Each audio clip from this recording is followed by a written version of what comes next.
In just a few hours, Michael Brown will be laid to rest. It's been more than 2 weeks since the unarmed black teenager was shot and killed by a police officer in Ferguson, Missouri. Ron Davis, whose son was shot and killed locally here in Jacksonville at that Southside gas station nearly 2 years ago. He traveled to Ferguson to attend the funeral, you remember, last Friday. He says he understands what the family is going through and wanted to be there to offer his support. Channel 4's Kumasi Aaron traveled with Davis, joins us live this morning from Ferguson.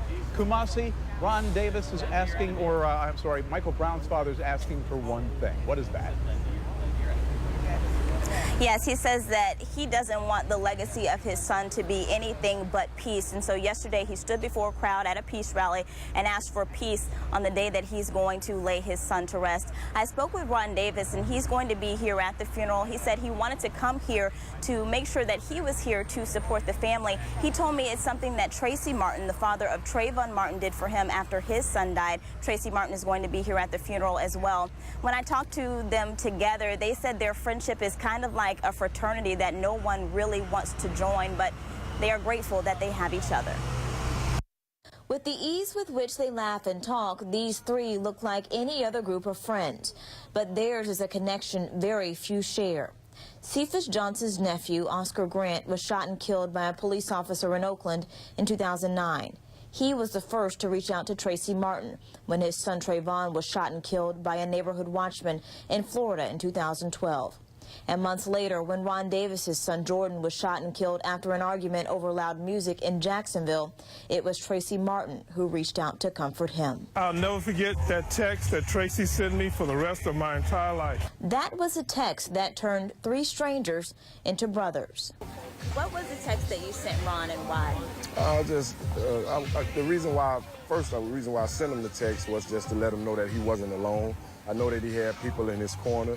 I just wanted him to know that I shared his pain, I shared his grief. I wanted him to know that as a parent of a slain child, that I care.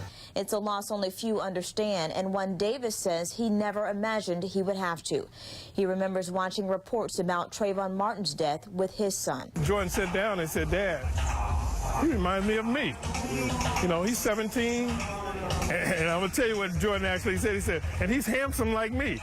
That's what Jordan said. And I laughed, and I said, "Yeah, Jordan." I said, "He's taken away from us too soon." I said, "And God," I said, "this is what his parents are going through." He said, "How would you feel, Dad, if that happened to you, if they took me away from you?"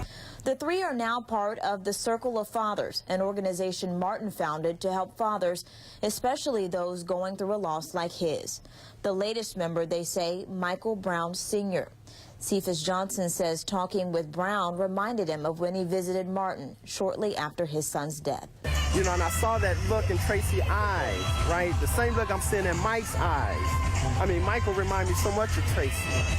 And, you know, and it was like, I mean, it was just, I get emotional when I think about it because it was my first trip. And I felt how important it was that I always, from now on the rest of my life, engage a father and share that love. Do you find it surprising that the relationship between you two and you three and now Michael Brown has developed the way that it has? I'm not surprised about the relationship because we are definitely brothers on a mission. We're on a mission, and that's to find justice. It may not come today, it may not come tomorrow, but it will come. So the relationship, the bond that we have, is sad how we got to this point. But at the end of the day, I don't regret meeting these gentlemen. I don't regret being their brothers, and we're in this fight for the long haul. We're a band of brothers. This is family. You know, this is family. Love you, brother. Love you too. No doubt.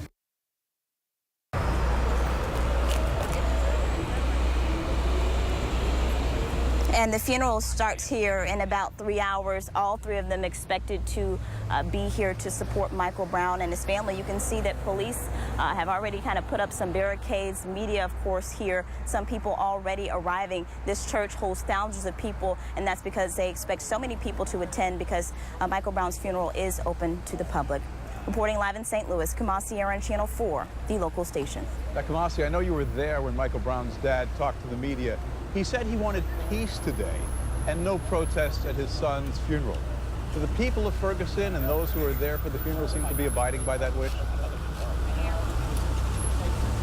So far they do, and it's a trend that they're hoping will continue because for the last few days there have been no violent protests here in Ferguson overnight and throughout the day. So when Michael Brown's father came to the peace rally, that's where we were yesterday, he just said, I just want a day of silence. I want a day of calm, and the crowd cheered. They reacted very positively. So most people are confident that that will happen here today. Bruce.